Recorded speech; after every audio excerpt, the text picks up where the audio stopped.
Body clay sculpting with Lance King. All right, 10-10-8-8 for military press. All right, another day in shoulder paradise. So today we are starting with dumbbell military press. As mentioned many times, one of my absolute favorites because you can get that full range of motion and really isolate the delt. 12-12-10-10. We haven't done this movement before with cables, so let me just talk through this. So notice it's right in front of my face, and then I'm just going as wide as I can. Kind of like a chest fly, just a reverse of that movement.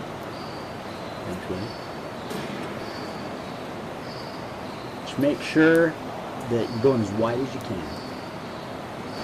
10-10-8-8. Middle down, middle up. And as you can see, I've had to be innovative in using a bench with this because our gym isn't as fortunate to have a standing calf raise machine. So we do what we can. But these are one of my absolute favorite because they help to build the lower part of the calves, which is something that I'm really trying to work on right now.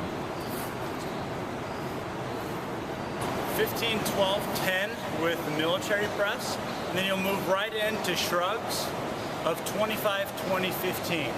So you'll notice right after I do this barbell military press that I transition right away into traps.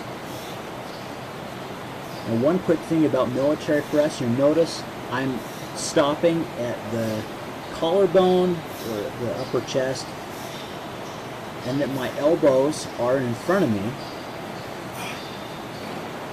The whole movement is really isolating the front deltoid, and that is my aim and why I'm bringing this into the movement.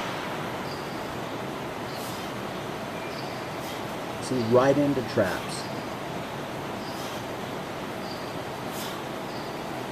Boom. 20-15-12 for calves. Middle up, middle down.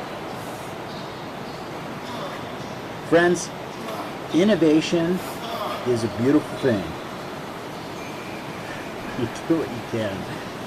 Now, you'll notice that I'm doing calves with this bench with just the ends. However, I found a better bench that allows me to get more of a full range.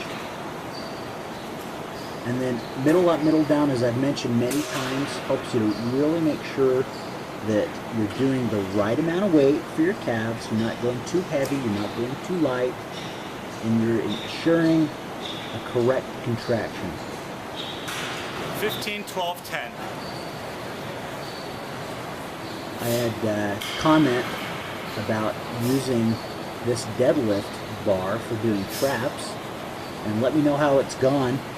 This is absolutely one of my favorite ways to do traps now, and I think the primary reason is because I can keep my arms right to the side and go nice and high with the traps. If you're unable to shrug it all the way up to those ears, don't be shy. Just drop the weight and do it correct. 6-8-10.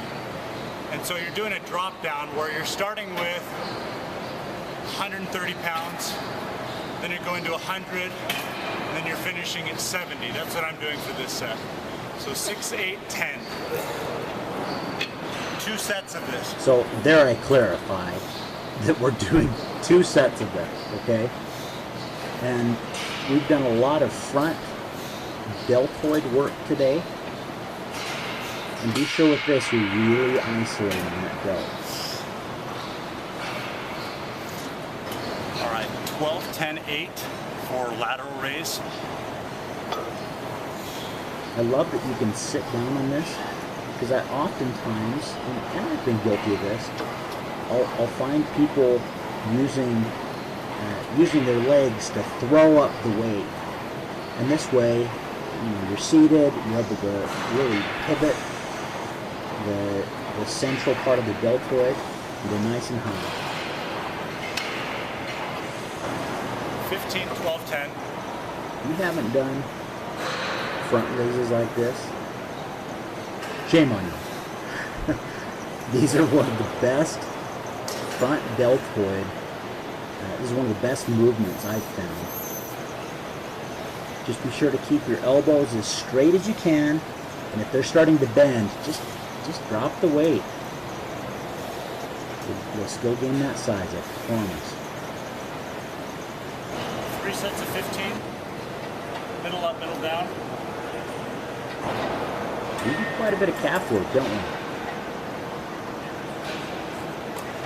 Now, genetically, I must admit, my calves aren't these big old balls of muscle like some people inherit. I've had to work on my calves, and so, as you'll find, I do quite a bit of calf work.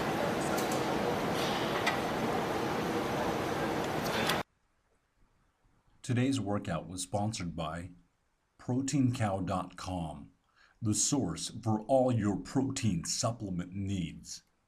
Better than curds? It's whey.